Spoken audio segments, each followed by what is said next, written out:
Rodrigo Roa Duterte.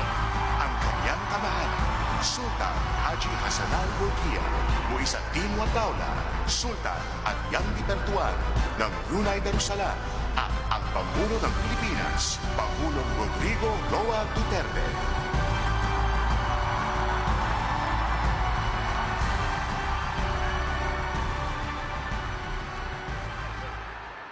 Ladies and gentlemen, please rise for the national anthem of the Republic of the Philippines.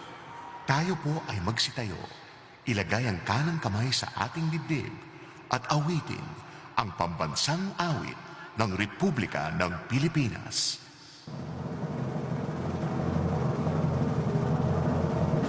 Bayang magiliw, perlas na silanganan, alab ng puso, sa dibdib mo'y buhay.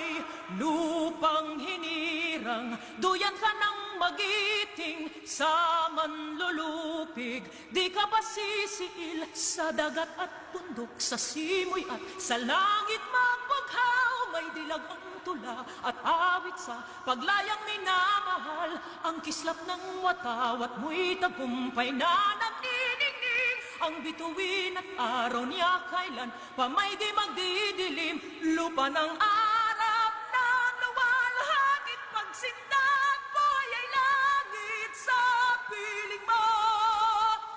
Aming ligaya ng pag may mga api ang mamatay ng dahil sa'yo.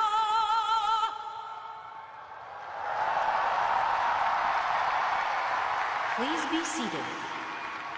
Mangyari po lamang na umupo na ang lahat.